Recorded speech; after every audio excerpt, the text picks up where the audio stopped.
owner of Real Estate Wait. Mag. I fucked up. I didn't hit record. Now you're recording. Welcome to the Leads Are Shit.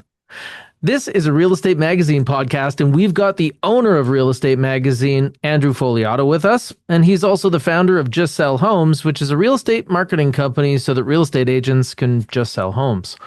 And we've also got a special guest here today, Mr. Darin Germyn. Darin has been, man, I'm going to screw this up, but I'm pretty sure president of the Fraser Valley Real Estate Association.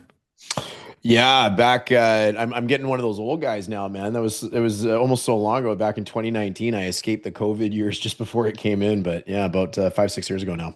Currently on the Canadian Real Estate Council. Yeah, Canadian Real Estate Association. Been with that organization for 4 years and working really hard on doing some great things for realtors coast to coast. And got the real estate career that everybody wants in Surrey, BC.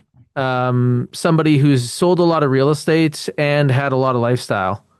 No, that's debatable, man. I got a lot of gray in the beard now, so you can tell me if I earned that or if that's just lifestyle coming in.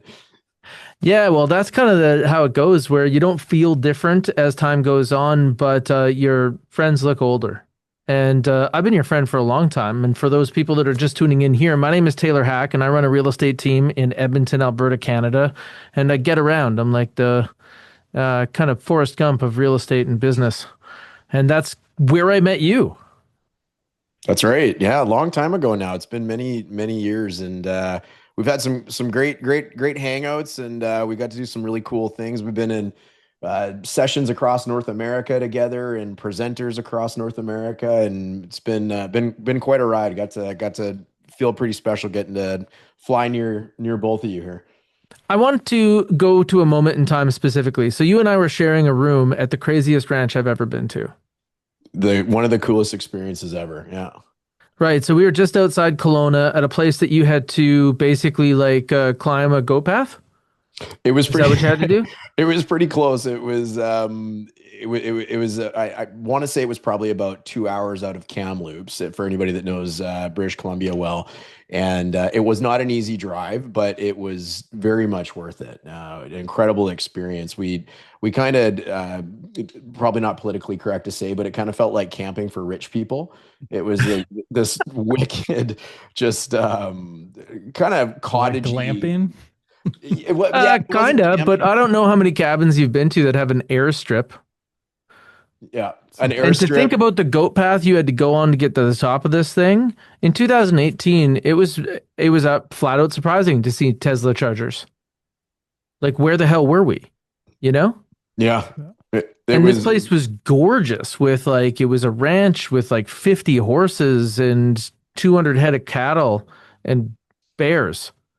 Uh Perfect. Oh, there's a crate like just reminds me of one. It was a cool real estate slash media company thing. So when I bought REM, I was like, all right, who can I master around with? Who can I learn from? Who's gone through this? And there was a guy who bought Flying Magazine. hmm. And similar, it was all print. He brought it online, still does the print. And they were looking at how can we monetize in other ways. And they ended up going to like the middle of nowhere, like one of like the middle US states where there's not like really cheap land. And he's like, we have ultra high net worth because it's people who own planes. Bought a super cheap plot of land, Mhm. runways with like drive-in hangars into your house. So you'd buy a house and the garage could fit your planes.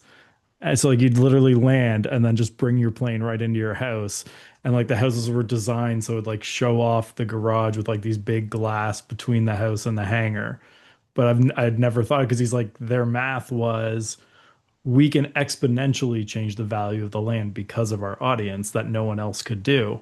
And they self-funded by because the audience had a lot of spare cash, basically just being like, yeah, you can just like reserve your spot for X. They didn't have to even like do the different financing that normally you'd wire. They basically had their own people finance the development of the whole thing. And it was just that cool like concept of, like, I don't know who thought of fly in, park it right at your house and have this little community of people with planes.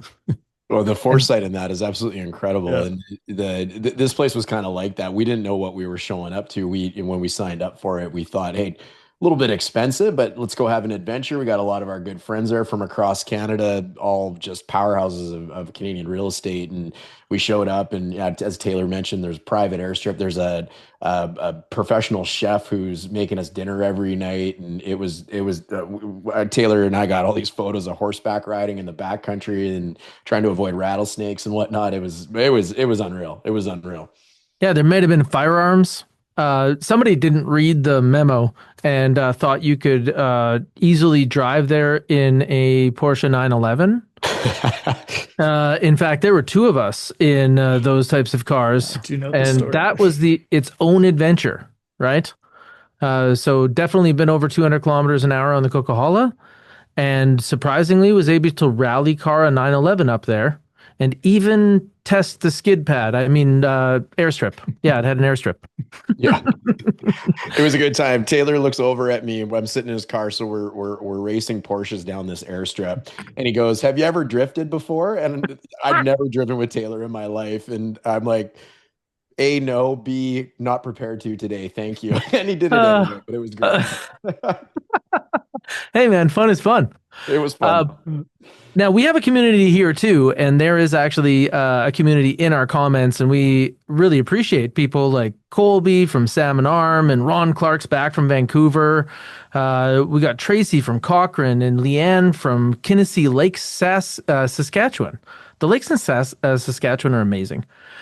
Jeff from Peterborough and Sharon from Kelowna. And if you're in here, get in the comments. Real estate is a contact sport, and you want to make some contacts with people that are across the country, just like Darin and I did. You guys can go race cars and ride horses someday too.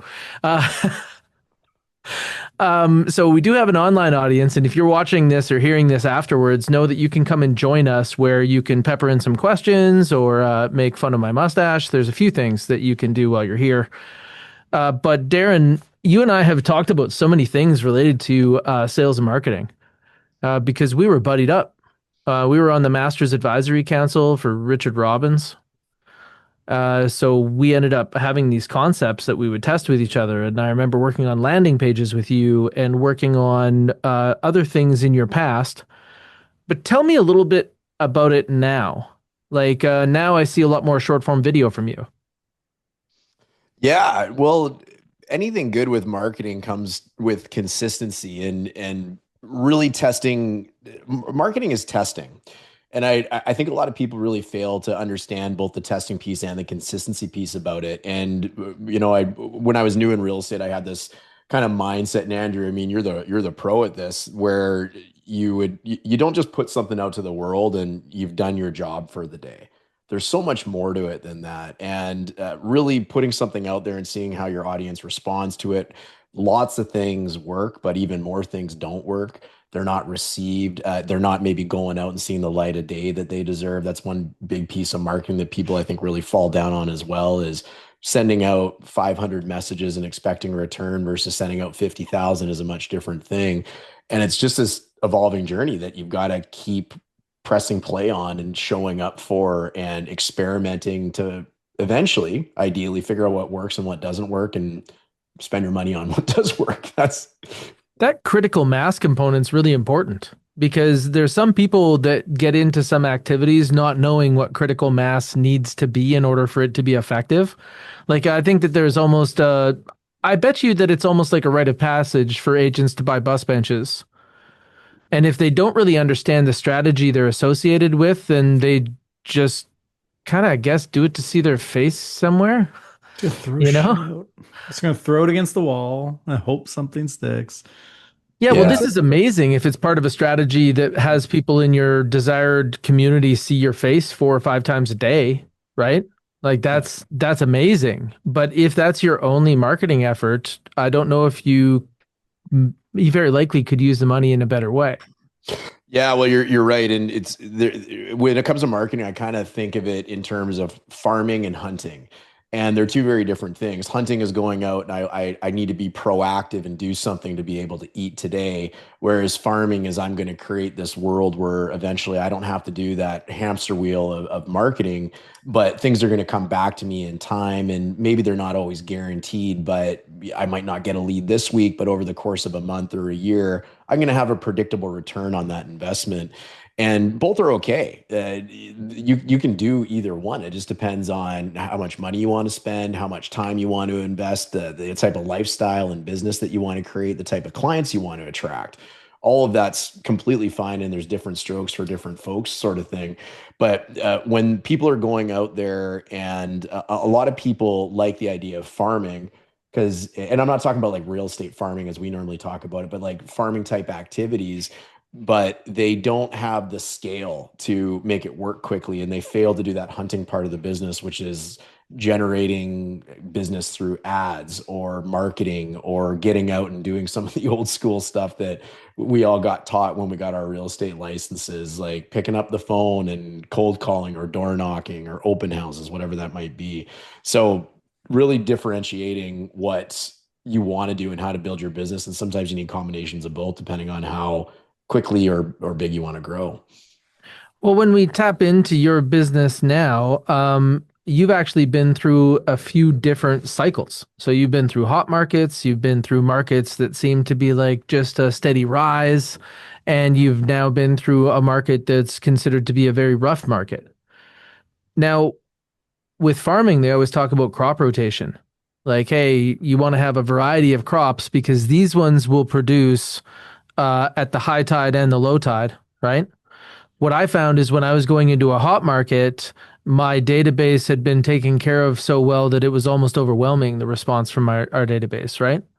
But then on the other side is you want to keep those other activities going because you know that there's going to be times where you have gaps in your database. Like there's just not people that are going to move in a longer time than you would like 6 months. So in a hot market, like, was there something that you kind of were like doubled down on this? And in a not market, are you like, man, if I didn't have this, I'd be in trouble? Yeah, it's a great question. When it came to a hot market, one of the silent but obvious, I guess, things about a hot market is that inherent people self-selecting themselves and saying like, I want to buy a house before I can't afford it, or you can't lose when you sell it because you made all this equity over time. And those people pretty easily will put up their hands and self-select themselves. And they've also got a lot of motivation, inherent motivation, which a lot of that gets lost when the conditions change. And the conditions that we're in the lower mainland, it's a season, as they all are, and it's the season of winter, so to speak, literally and figuratively.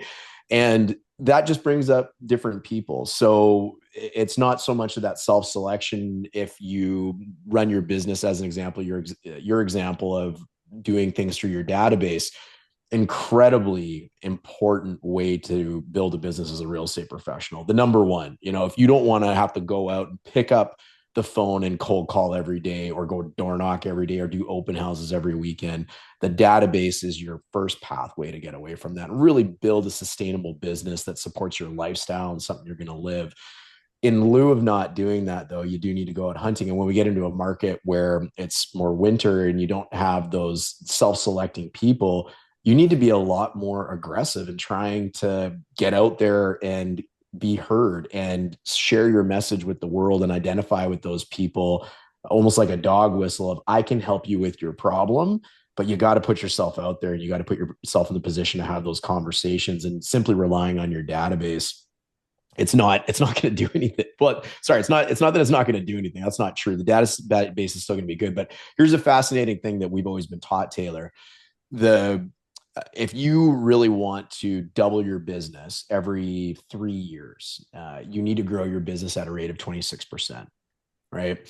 And when you are running a database play only, and in markets like we are in right now, the database tends to suffer. That repeat and referral doesn't tend to produce the great results that it does in a more robust market. So if your database is only providing 10, 15, even a 20% return, a lot of that is also repeat clients. So you're not actually necessarily even adding new people to your database. We often mix repeat and referral into the same bucket. And to me, they're two totally different streams of meeting people. But if you're a lot of that number is repeat clients, well, how many new names are you actually adding into your database each year? So if you want to grow your business and double it every 3 years at a 26% rate of return every 3 years to double that, you need to be adding a lot more people into your business each year. And you can't just rely on those repeat people. They're great. They're the best. We love them. They're the clients that we have fun with and we feel like part of the family after, but you need to add that new blood into your system all the time. And that happens through getting out there and actually creating opportunity. Okay, let's talk about that. Oh, I was going to say, roughly, like, what's your split repeat referral to new people each year? Yeah, so kind of the gold standard when you're doing a repeat and referral based business is you would love to have in and around a 20% return. So you've got 100 people in your database, and they're usually going to be good for roughly 20 deals per year, whether that's people in your database or introducing you to people that are friends, family, coworkers, that sort of thing. But a really healthy business, and this is kind of in line with Taylor's question, a really healthy business, if you're just relying on that one income stream or one lead stream or one opportunity stream, whatever you want to call it, whenever you have challenges there, whenever the market changes, whenever the sentiment towards buying real estate changes, there also dries up your business if that opportunity dries up. So in my eyes, a really healthy business is one where you're doing 30% repeat referral, or pardon me, 30% repeat, maybe 30% referral, but also 30% new blood coming in. And that could also be higher. You can get as aggressive with that as you want, but you want that refreshing of those people coming in each and every time, because there's also attrition, right? There's people that you sell a house to somebody and they're not moving for 25 years.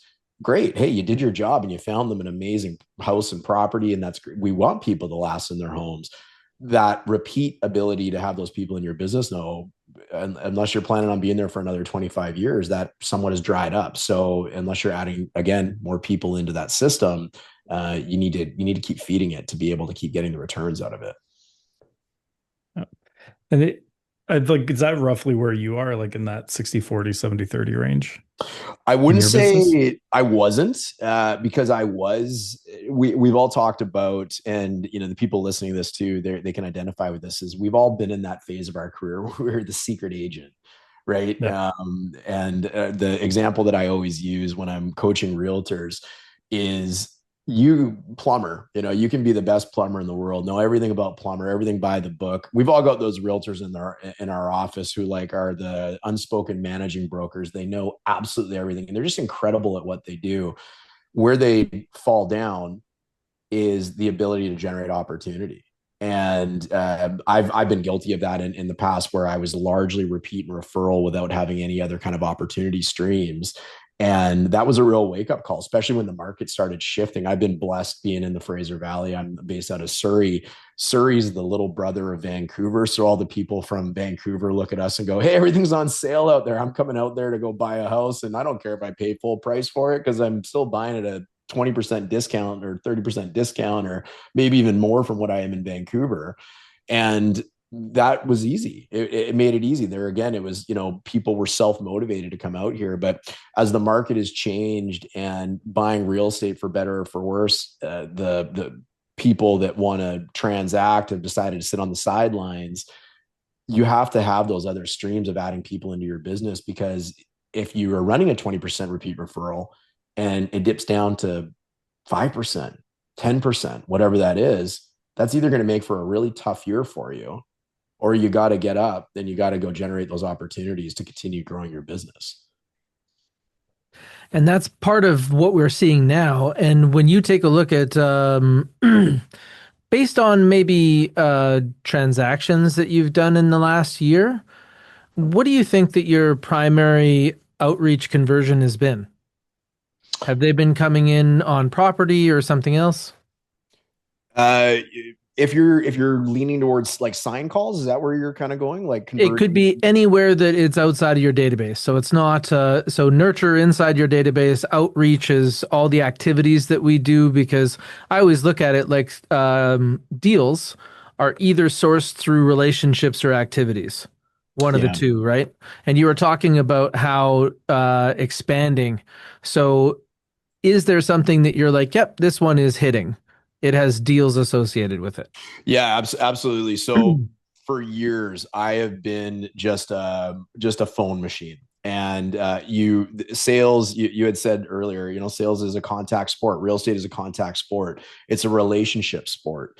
And you have to not only show up for people and give them exactly what they expect, if not more, arguably, you want to give them more, but you also need to be in the position to have those conversations. So I came from a background, it wasn't pre-internet, but it kind of maybe felt like it is compared to where we are today, where I will pick up the phone and I will outwork anybody by making phone calls. And I, there's a great Simpsons episode, and the realtor's name on it, I can't remember her name, but she was this like kind of, they made her into like the stereotypical Asian lady sort of thing, and her catch line was buy or die, meaning she wouldn't let the lead slip if they either bought from her or they died, sort of thing. It's kind of a funny premise for real estate, but and seems a little bit inappropriate now for today's day and age. But hey, that's her name was Cookie Kwan. Cookie Kwan. Yes, Cookie it Kwan, was. yeah, That's the right. realtor. Yes, I knew it was like tip of my tongue, and I was like, I know who that is. I know who that is. That's a good memory. Yeah. So that was kind of my mentality, is if I had somebody who breathed the fact that they may want to buy a house at some time or sell a house at some time, I was the king of follow-up. And I would had a great CRM, and I would work the phones and build relationships. And that was always a really big piece of my business. As I've grown older, I've kind of changed my perspective on wanting to do that sort of lead generation and creating opportunity through that mechanism. So in the last few years, I've really got into kind of showcasing myself and getting out of that secret agent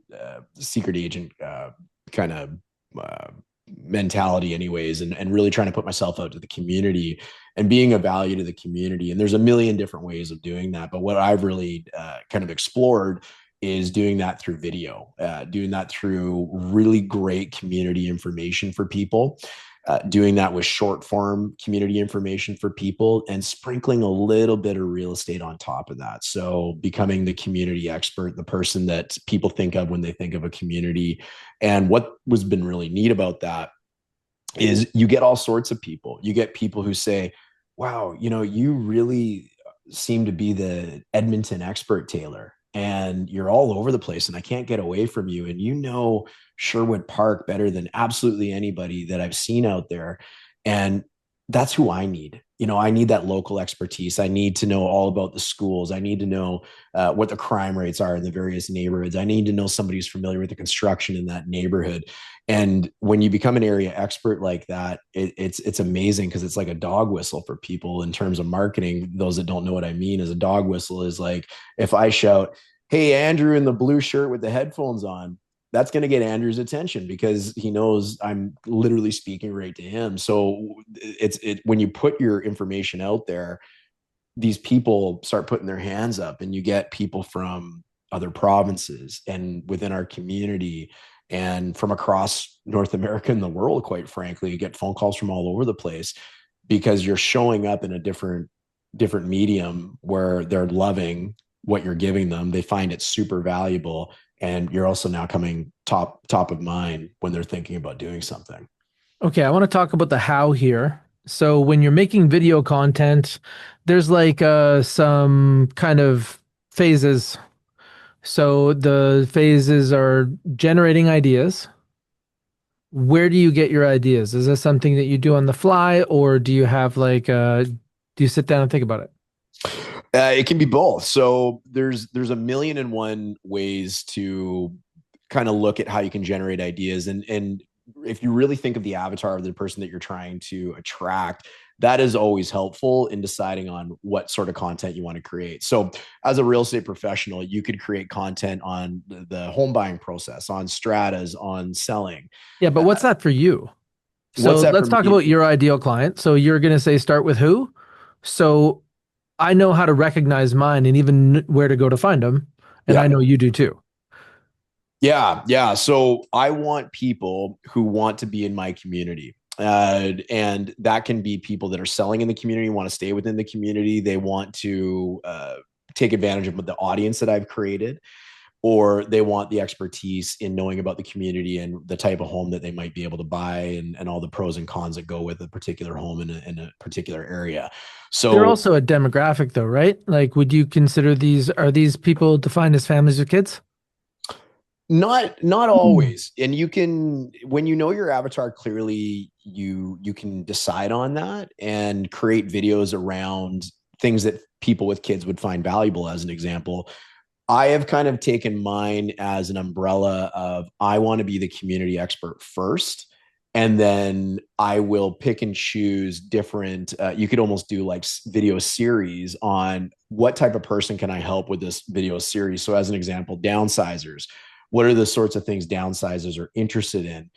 One of the big things is like they're scared of strata properties because they've always lived in detached homes their entire lives. So how can we educate them and use that dog whistle of marketing, so to speak, to really speak to them, to show them that not only can we help them, but also give them really good, high quality information, whether they use us or not, to be successful in whatever they want to do. You know, I got a funny story for you. As I was getting groceries at the Save On Foods, which is a big grocery chain out here, and I'm getting into my car, and this guy's pointing his finger at me, waving his finger, and he's trying to find his words, and he's looking at me. And so I was about to sit down in the car. I kind of get up. I go, can I help you? He goes, you're the guy. You're the guy. And I'm going, what am I the guy for? I'm like, did I cut this guy off in traffic, or what did I do here? I don't know. And he goes, you're the guy that talks all about the community and gives all this great information about living here and what I should consider when I'm buying a house and all that sort of stuff. He goes, and he looks at me, he goes, I bought a house down here because of you. And so I looked at him dead in the eyes and I said, well, you didn't watch the whole video then, because you didn't buy it with me. So you missed the point. But the funny takeaway of that is you became starting to become almost a micro celebrity in the community, because you're giving all this great information, not only to the people that live there, but also the people that will be future owners of coming into the community later on. Did Okay, you so ask this him is why he something didn't pick you? Like why he didn't call you? I This didn't, is as a a challenge to come up with for some people, is that they think you're too famous, too like celebrity and busy for them. Now, that's a separate thing when you get that level of success that you have to overcome still. You're absolutely right, and it's a fascinating thing to think about how you are showing up and what sort of message you're giving without actually saying it to people. And the famous Brian Buffini slogan, "I'm never too busy for your referrals," right? Like there's a Yeah. reason he came up with that, because I know that was something he experienced in his career. Like any good salesperson who recognizes opportunity or doesn't, I did not ask that. I got in my car and said, "There's a dead lead. Let's go find a new one," and drove away. uh, Yeah. so Next time ask, because it's interesting, because like it's like, oh, I knew someone already in the area. All right, one-off challenge. But if you start hearing regular, because I had this happen with my business of like years ago, where people would be like, oh no, like I just need to find someone like Andrew, but obviously he's too busy to be hired and like work with us. So we Yeah. had to like intentionally put phrasing and things to like deal with that. But like we'd get a lot of people, oh no, like I hired someone to do Facebook ads for my business. We just didn't call you because like either they thought we were going to be out of their budget or too busy. I And have so we an had to change that. idea related to that, which is, what is the right level of too strong? So let's say that Darin comes across as being the biggest fan of Surrey, right? And somebody is not sure that Surrey's for them. It could be that they believe that Darin is going to be overwhelming in his convincing of moving to Surrey. And so then it would change from making a statement like, you should live in Surrey, to asking a question. Should you live in Surrey? Here's how you know. Like there's ways to kind of work off of that if for any reason it's coming across at an intensity level you want to change. Well, it's a good point, and I've had interesting experiences with past clients. So I've been selling real estate almost 20 years now, and I've had clients that I've known for almost 20 years, and they go, "Do you still sell houses in Langley?" And I go, "Yeah, of course I do." Right? Like marketing, if you're not speaking to somebody directly and you're trying to speak to everybody, you're speaking to nobody. So you've got to kind of decide on who you want to speak to, so they get that dog whistle, right? I But thought you did that really well though, because there's so many people that maybe do it like I do, where they are talking to a type of people, right? So I have a specific group I want to be popular with, and it's families with kids that are moving up and I find them because they're above average income, and you can go to Costco and find them. But then you went about it from this way that is maybe more of a real world approach where you're like, okay, I am working in Surrey. Who the hell lives here? All of these different people live here. So this is my ideal client, the people that I think live here and would work with me. yeah, well, you made a fascinating point too earlier, is you can't just be the promoter.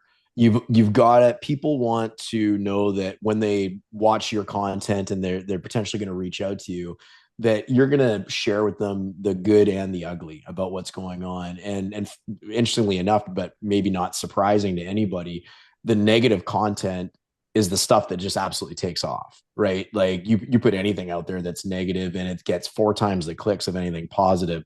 If I created a video, and a lot of my stuff is actually specific to like South Surrey and White Rock, but if I created a video and the video said the 4 best townhomes to live in White Rock versus a video that says the 3 worst townhomes to avoid in White Rock, the avoid one's going to get 4 times the amount of people watching it.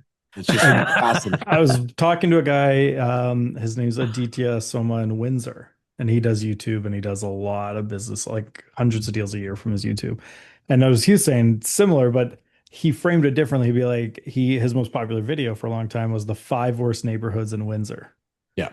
And he knows that that will get the most clicks, but then the way he framed the video was like, this is the worst neighborhood if you like a walkable community, affordable homes, and like So he reversed it. flipped it Nice. positive, so it gets their attention with it, because then people in there see it and they're like, oh, okay, now we're in on the joke, we're having fun with it, and it works. Like, take the negative from that way just to get that in, because that's really what the negative does, is it gets that initial click, and then Yep. flip it into that positive that they're in on the joke with you, and it does pretty well. I went with the lowest rated schools.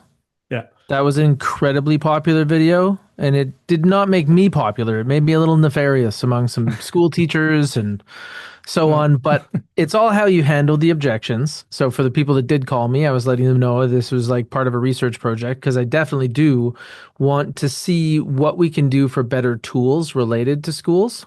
And now I can see that there's a large amount of community that is interested in that. So that's now when you're talking about this like idea process, uh there's some things that are pretty straightforward, and you were saying that you choose who to talk to, so you might choose to talk to to talk to downsizers. And then this is a series of videos that would address, are you addressing problems or how do you frame them? Well, there's so many angles that you can take it, and I saw this really. It was just an awesome Instagram post of this Instagram influencer who's trying to sell, sign up with me and I'll help you create content, sort of thing. But he really took this wheel, and this wheel, if everything revolved around like a location as an example, and then who's your audience? You've got investors, buyers, and sellers. So there's another kind of extent of the wheel, and then what's 8 things that a buyer might find interesting or a buyer might buy. So they might buy a condominium, they might buy a townhome, they might buy a manufactured home, they might buy a detached home. Okay, well, now let's take that, and a buyer in South Surrey, White Rock that wants to buy a detached home, what problems do they have? What questions do they have? What problems are they trying to solve?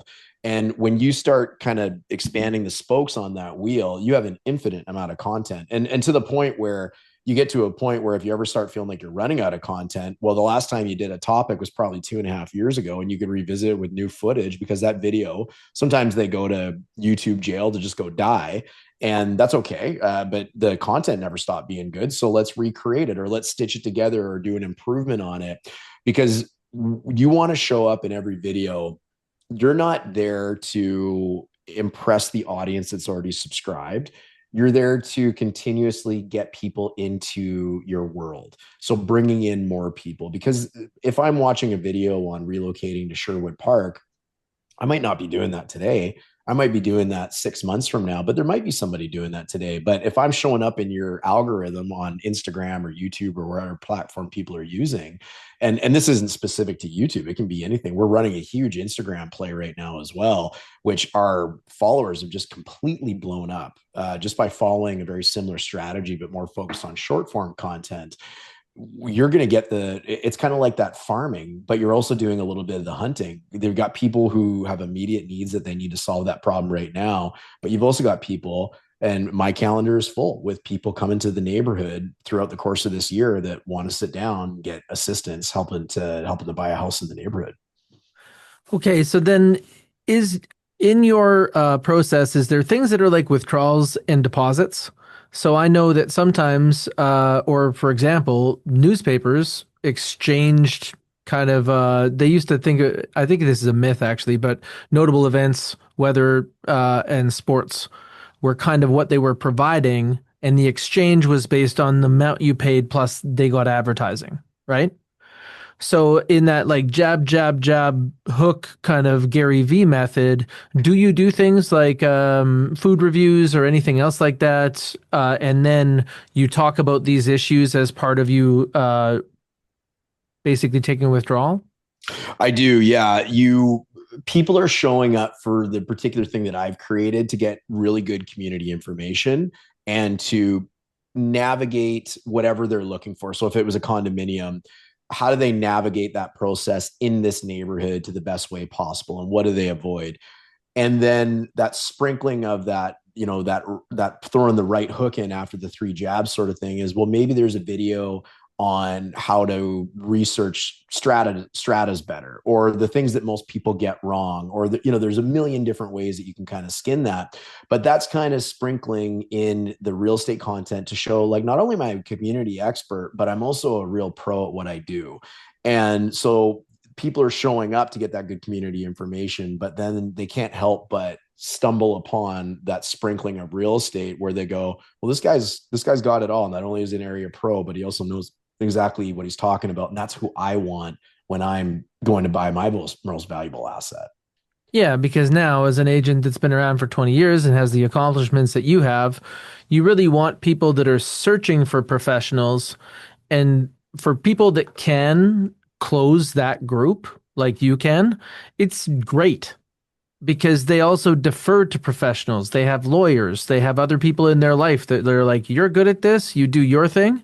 And then Darin gets to deliver the best experience in real estate, which is one that's designed by a pro. Like, let us measure you and make something custom, you know, as opposed to what I know every renovation company is terrified of, which is people that basically make renovations out of their missing pieces, and they end up with primary bedrooms that you can throw a football in because the last one was small. Right. Yeah. Yeah. You're right. You want to make sure you're showing up in the way that they expect, and you're just always being of value. And that's really the key word with any of that. You're being a resource, you're being of value to them. We talked a little bit about lead generators as an example. So there's also a way that you want to consider, well, how do I take this online relationship where it's great because people have really developed this level of trust with you because they see you every day, and they're watching your face, and they're listening to the things that you're sharing with them, and they find it valuable. And now the question is, well, what do we do to turn that into an offline relationship? How do we start having a conversation about how I can help you, or opportunities that I can make available for you, or even giving you things that maybe I can't give you on video that are maybe a little too complicated, or whatever that might be, so I can set you on a path to be more successful. And when you keep giving people value and value and value and value, well, it's a law of reciprocity. They can't ignore that forever. They just feel so indebted that they want to return the favor. And if I'm the right fit to help them source out their home or sell their home or whatever that might be, then I'd love to help and have that opportunity to be a part of your story. So it's if you lead with value, you're never going to go wrong. Mm-hmm. I agree. So getting that online relationship offline, Andrew has this move where everybody who follows him, he treats them like they walked into his store. Hey, are you here for the content, or did you actually want to set a meeting? Are you Or planning? No, so it's are you here just because you're curious about real estate, or are you planning to move? So Hmm. it's the planning to move is that open-ended one that's like, what's your plan? Because then we jump right into it. And then like people who are like they're scared to ask that, are you planning to move because it's too forward? Like for you, just be like, hey, thanks for following. Do you live in Surrey too? Right. But it's just get the conversation started. Oh, I like that. And The DM open say, house question I always ask is, did you come from far? yeah. Because if they Like, didn't, I know that they're thinking about they came here because they live in this neighborhood and they're kind of comparing this house to theirs, right? yeah.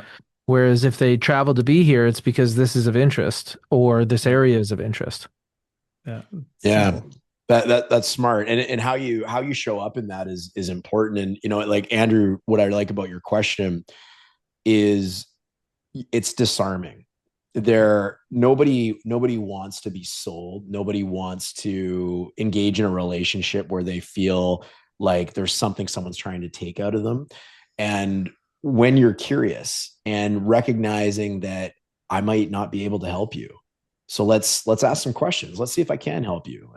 Let's just understand the problem, though. Let's not prescribe the problem before we've diagnosed it. Let's understand some things. Let me ask some questions. Why are you even considering moving to White Rock? What was it about White Rock that attracted you? Are there questions you had about it? Is there other areas that you've considered? And I might not be the best resource for you. You're interested in the Lower Mainland. Well, if you want to go to Vancouver, I'm probably not the best person to help you with that. Now, do I know somebody that could? Yeah, absolutely, and I'm happy to get you in contact. Let's just make sure whatever conversation we're going to have, you come out of it feeling like you got value out of it, and you're feeling really good about the outcome. And if you buy a house, great, and if not, that's okay too. But let's ask some questions and make sure we understand where you're coming from. So that's something that I kind of look at with what level do they engage? Like, I think if you zoom out on a populace like Instagram, then you would find that there's only seven out of 10 people do nothing but look. And then you get into those three out of 10 that are going to do something, and the two out of those three are definitely only going to hit the little like button on a few things, right? Maybe follow someone new. And then you end up with that one out of 10, and I think that number is actually less than that, is that they're actually going to comment. So when somebody goes that far, so first off, at what point do you start to engage? Like if they liked something, do you follow them back or do anything reciprocal? I will try like through Instagram. Instagram is a challenge because you have to show up, right? You have to show up and you have to participate. It's not a one-way street, as is YouTube in a way. People will start engaging with your videos and whatnot. So I have found it challenging to show up all the time, but that's where tools like ManyChat, as an example, are a good way of I don't want to say cheating the system, but helping me. It's an assistant to getting those conversations started. So you do want to have those conversations, but the interesting thing is you can look at it one of two ways. You can chase or you can attract. And one of the ways that I've really built my success as of the last couple of years is more of an attraction model. As I said, I used to work the phones, and that's more of a chasing model, but I want to attract people. I don't use the old sales, how's Tuesday at 3 or next Monday at 4 o'clock sort of thing. I don't do that anymore. I go, you know what? Let's understand the problem that you're having. Let's see what solutions might be to help you achieve whatever your problem is. And if we both agree at the end of the conversation that there is an opportunity where I maybe can help you, here's a link to my calendar. You go ahead and you book something in there, and it's low pressure, no pressure. Let's just see if we're a fit for each other. And that disarming, people aren't used to that.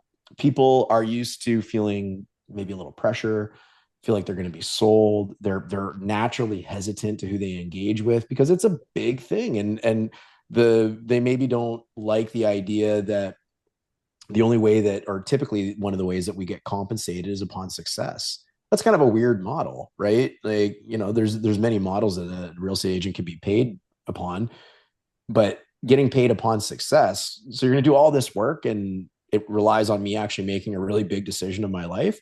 Well, that naturally is going to create some conflict right there. So if you can come in and give them that level of comfortability and said, whatever's right for you or wrong for you, let's just call it out and make it what it is. And the goal of this conversation is you leave better informed and you feel confident whatever you're going to do, whatever that next step might be. And if there's an opportunity to help you buy a house in between, great, let's explore it. So that would be your exploratory call, right? Yeah. And then if we step back from that, right before then, you're saying that if they like something, that's not enough for you to like get over that engagement line because you want to be an attractor. So at what level do you respond? If they comment, do you respond to every comment or to the majority? Yeah, I will try, and that's where I lean on ManyChat. But I will go in like to YouTube comments as an example, maybe once every 2 weeks now. And as anybody that goes on YouTube, regardless if they're looking there for real estate videos, you can imagine what some of the comments are. They're not always glowing comments, or people say things that are just completely out of left field, and you take them for what it is. But for the amount of those that there's always, your 1 out of 10 example. There is a comment in there and says, I've been really following your videos for a while and I find them super helpful. Thank you. And, you kind of look at that as a signal and you go, well, is there a way of maybe taking this offline now? So you comment back and you say, I'm really glad you found value in that. If you had further questions, here's a link to my calendar. Why don't you book a time, and happy to, connect or even just say hi. And those people will take those opportunities when you offer them to them. But you got to kind of put that out there and give them the call to action to help them think that, this is the logical next step I could take. Do you put the next steps in your videos sometimes of like, by the way, if you want to buy a home or sell your home, go here? Absolutely. Yeah. So you need to really make use of a couple things when you're doing videos as well as Instagram. So if you don't have a call to action in them, you are probably missing out on a lot of opportunity. You've got in the description of videos, you've got ways of doing calls to action. So if it's Instagram, you've got ManyChat, comment the word so-and-so and I'll DM you something, and it starts a conversation right there. In YouTube, you can have a link to maybe what we call a lead magnet. So something that's going to offer them further value, or a link to your calendar to book a time to connect with you. So, or, call me, text me, whatever that might be. But where I think a lot of people might fall down as well is if I give you 6 options, you'll pick none. Let's give them 1 option or maybe 2 options. I'm a big fan of the story brand philosophy. So when it comes to marketing, your marketing and the people you're marketing to, we can either try and get married right off the bat, which is what so many of us do. And I've been guilty of it before too. It's like, do you want to buy a house with me? Like, okay, that's the only thing that exists. Or what's the go on the date model? Let's even just make sure we're a good fit for each other. Let's give you some more information before you really make a decision that you're going to find useful and valuable. And then we can talk about date number 2. So if you give them the kind of those pathways, get married, and some people do want to get married right away in terms of, starting a relationship, a professional relationship with you to buy a home, but way more people, not that 1 out of 10, but maybe that 3 out of 10 or that 4 out of 10, they're curious about what going on a date looks like. And if you can get them to engage and go down that pathway, then you've got a whole other lead stream that you basically created, because you're not just focusing on the immediate right now business. Yeah. And I think that's sometimes what people mean when they say things like everybody wants to buy, but nobody wants to be sold.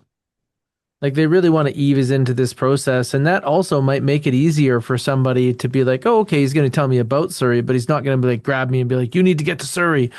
And that's also something they need to know, is that you have people to work with, right?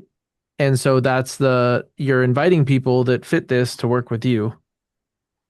Mm-hmm. Yeah. One of the questions here from Jeff in the chat, which is, what app do you use for letting potential clients book appointments? I use Calendly. I'm looking at maybe switching 2 other things. I've just used that now for 8 years. It was the best and only one for a bit. But I might. Are you a Calendly guy too? I was for a long time. I am like the worst person for paying subscriptions that I feel become obsolete. So there's always a front runner out there, and Calendly was the front runner for a long time. They're great, great company, use them for a long time. But there's also a program that I use now called TidyCal, which is an AppSumo product. So for those that are unfamiliar with AppSumo, check it out. It's a really neat website where you get all these incredible tools that are looking for funding and they're trying to grow and build, and they offer lifetime subscriptions for things so they can fund immediately and continue to build their systems and their programs. TidyCal is an example of that. It's actually one of AppSumo's own programs, but I get a lot of my software from there, and they've got a great return policy. So if you don't like it, you just give it back. Google Calendar is one that a lot of people maybe don't even know that can do that sort of thing. So if you have a Google Workspace account, where many of us are probably running our backends off Google Workspace, you can actually integrate that into your Google Calendar as well. Is it as quite as nifty as a program like Calendly or TidyCal? Maybe not, but it's a low cost or free version for a lot of people as well that they can consider. That's what I'm Well, that's rocking why right like now I've is switched Google to Appointments. Yeah, like that's where I've been one of the considerations I've had to move to, is like originally I used to do a lot more complex automation stuff related to Calendly, which is why I needed it. So like depending on which type of call you booked, it would trigger the right automations in the CRM and start going all these different. Now it's just, I don't know, just go here. Yeah. So I for just go here. Like I could do that. And then I use a email tool called Superhuman, that just is launching their own version of it that's built in, because what it will do is also send the email for you. So to like let them email in times, and then it will like look at your calendar and reply back and then book it. So because it's like a halfway between Calendly and an AI booker. Yeah, Um, it's a really good tool. And for anybody not using a tool like that, the freedom it has given me in my business is incredible, because you set buffers, right? I don't want to yeah, show, I'm not a young man anymore. I don't want to show houses at 8 o'clock at night. And I don't think anybody does. But if we make those opportunities available to people, they're going to choose them at times. no, I don't want to be out at that time at night. I don't want to be on listing appointments at 8 o'clock at night. So when you send somebody a link to your Calendly or your TidyCal or your Google Calendar, whatever it is, and you set buffers and boundaries on there, they don't know that why you're not available at 6:30 on no, Wednesday night. You don't have to tell them, but they will certainly pick what is working for their schedule. And they'll, if they can't meet you on Wednesday, then they'll put it in Thursday. Like they will find a way. It's very unoften where I run into people where they don't actually book a time, and then that's just a simple follow up. Hey, I noticed I didn't hear from you after our conversation a couple of days back. Look, if there's nothing in the calendar, let me know, and I'll see if I can free up some space and make some time so we can make yeah. sure we can talk about And your I used goal. to do like a client. So like, because with Calendly, what I liked is I could set different availability based on the different ones. So I would do like preferred client booking link that no one else could see unless you had the link, which my clients would get. And that had almost no blocks during my business hours. But like the pick my brain for free, because you want a 15-minute pick my brain, you can't book that more than 48 hours in advance. I can't have two in the same week. And I had all these like rules. So like it was often, if you were booking a pick my brain, it was 3 weeks away.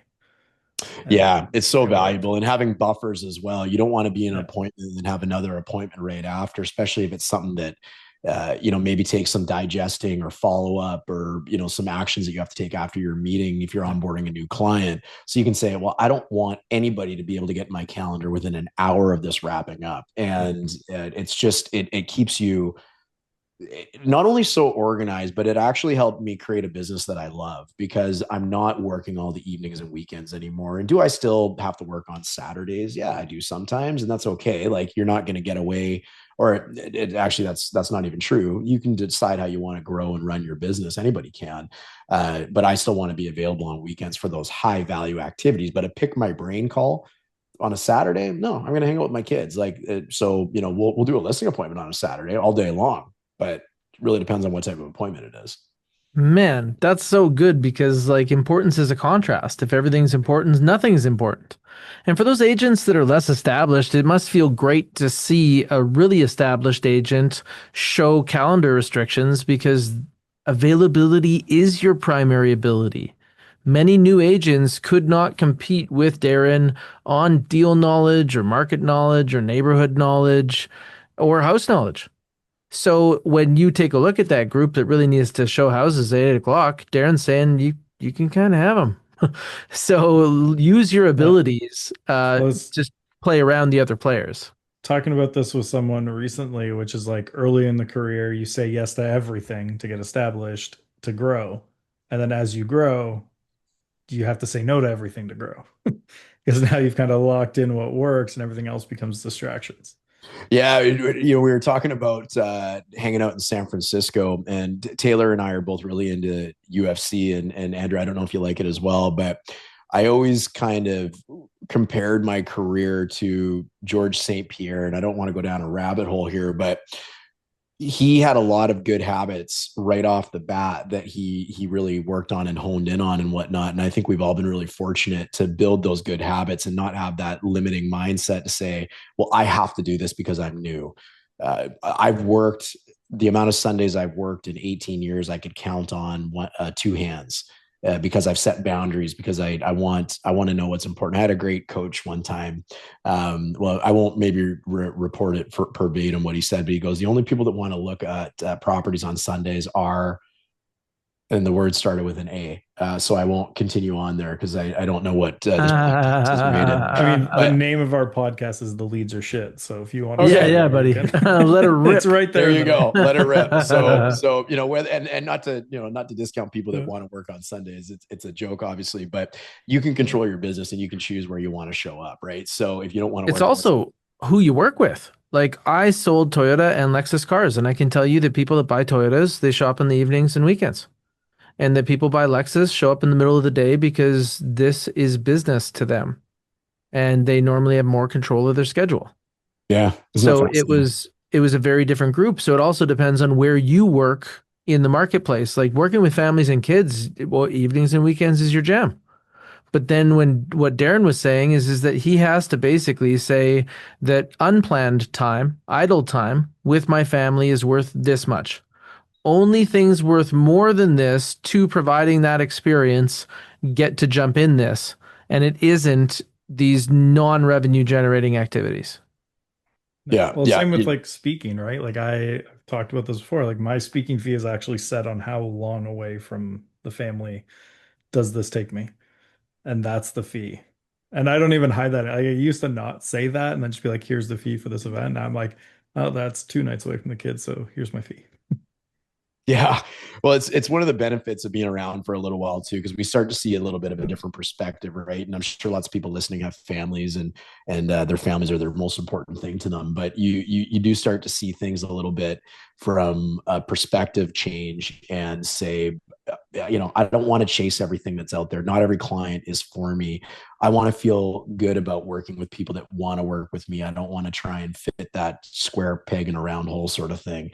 And when you accept that in your business, the cool thing is it starts to get fun too. You enjoy it more. You show up better.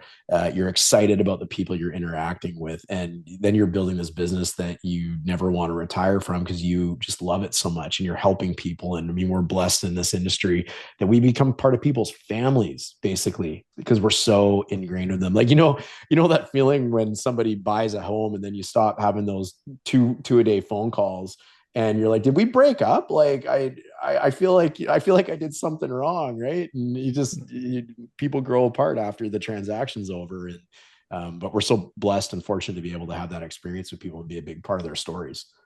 We're talking about that as well in our team is like, when it is time to connect with people, because connection instead of call is what we kind of differentiate. Who do you want to talk to? And then what is your like a valuable reason to call? And what do you want to talk about? What do you want to achieve on this phone call? And how do you know you did well? Right. And so then when we go through these buying experiences with people, there was such powerful reasons to call that then getting back into this mode of having a reason to call once that event has passed, I think that there's just some missing milestones here. Like possibly I've been thinking about this one, like maybe reaching out to them a month later and saying, hey, these are also new neighbors, showing them all the houses that sold around them. Yeah, that's a great idea. Yeah, so just thinking about those reasons to connect, because we're the ones that should connect. Connection can happen on social media, on your phone. It definitely shouldn't be, do you know anybody who wants to buy and sell real estate in the next 90 days? Right? It should be, hey, just remember that you know me, you like me, and I'm in real estate. Do you want to talk? No? Yeah. See you next time. You nailed it. You pick up the phone once a quarter, once every 6 months, even once a year, and you ask them, who do you know?